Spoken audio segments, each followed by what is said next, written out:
नोंथाङा साख्रि गैजायै नामा? नोंथाङा अलसिया नामा?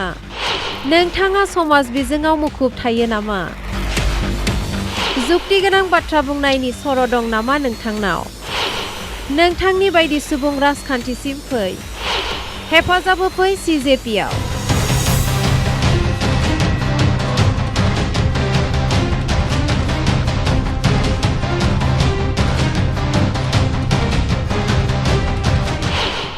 मे शनिबार हादराव क'क्राझ जनता पार्टीनि एन्ट्रि।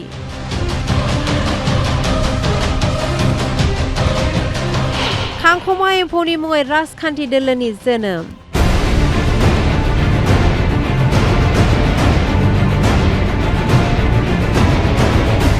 सानब्रैनि गेजेरावनो 1 लाखनिबो बांसिन सुबुंफोरा हेफाजाब होदों CJPआव। क'क्राझ जनता पार्टीआ भारतनि बयनिख्रुइबो गोख्रैसिन जौगानो हानाय जेनजेट इन्टारनेट ब्रेन्ड जानो हादों।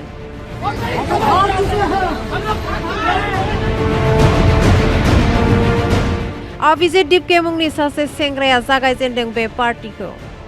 भारतनि CJI सूर्यकान्तआ भारतनि साख्रि गैजायै लाइमोनफोरखौ क'क्राझ होनना बिबुंथि होनायनि उनावनो जेनजेटनि गोदान सोमावसारनाय।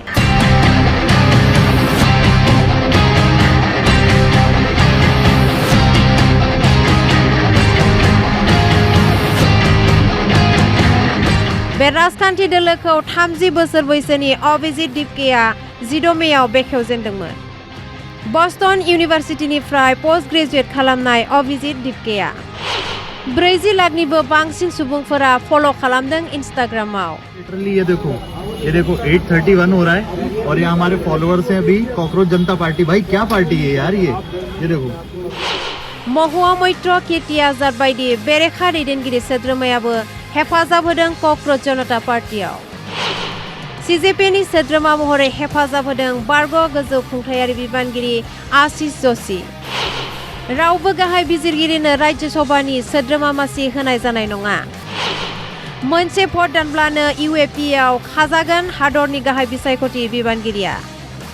दोलो बेखेवनायनि बिसायख'थि नेरसोनाव मासे खांखमानि सावगारि बाहायदों।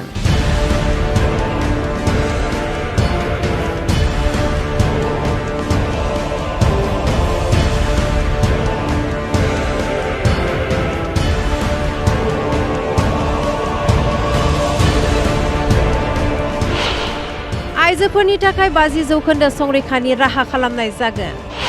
समाज बिजोंखौ उदां महराव गायसंनाय जागोन। दोलो बास्लायग्रा दैदेनगिरिया 20 बोसोरसिम बेन जागोन। 15 मे 2026 हादरनि साख्रि गैजायैफोरखौ एम्फौ बुंदोंमोन बिजिरगिरि सूर्यकान्तआ। There are youngsters like cockroaches.